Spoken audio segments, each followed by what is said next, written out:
നിൽക്കവിടെ. ഹോ, ഒന്ന് നിൽക്കടാ.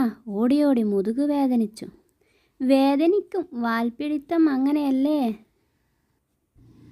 വാൽപിടിത്തമോ? അതെ, എന്ന് വെച്ചാൽ വാലിൻ്റെ പിടിത്തം. ചേട്ടൻ വാൽ പൊക്കിപ്പിടിക്കുന്നത് കൊണ്ട് വാലിലെ ബ്ലഡ് മുതുകിലേക്ക് വരും. അയ്യോ, പേടിക്കാനില്ല. പക്ഷേ രക്തയോട്ടം ശരിയായില്ലെങ്കിൽ മുതുകു വേദന വരും. എങ്കിൽ വാൽ താഴ്ത്തിപ്പിടിച്ച് ഓടാം. അതും പ്രശ്നമാ. വാൽ താഴ്ത്തിപ്പിടിച്ചാൽ മുതുകിലെ ബ്ലഡ് വാലിൻ്റെ അറ്റത്തേക്ക് വരും. വാൽ വേദനിക്കും. ഷടാ. പൊക്കാനും വയ്യ, താഴ്ത്താനും വയ്യ, പിന്നെങ്ങനെ ഓടും? വാൽ സ്ട്രൈറ്റ് ആക്കി പിടിക്കണം. അതിന് വടിവാൽ എന്ന് പറയും. പോരാ, വടിവാൽ ആയില്ല.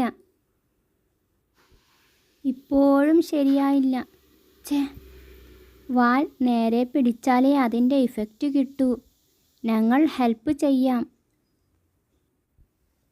വളവില്ലാത്ത 2 കൊമ്പ് കണ്ടില്ലേ? അതിനോട് ചേർന്ന് നിൽക്ക്. വാൽ ചേർത്തു കെട്ടാം. അപ്പോഴേ വാലിൻ്റെ ഇഫക്റ്റ് മനസ്സിലാവൂ.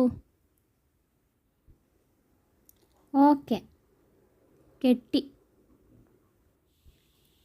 വടിവാലിൻ്റെ ഇഫക്റ്റ് കിട്ടിയാൽ പറയണേ. പറ്റിച്ചടാ. അവന്മാർ പിന്നെ മുങ്ങി.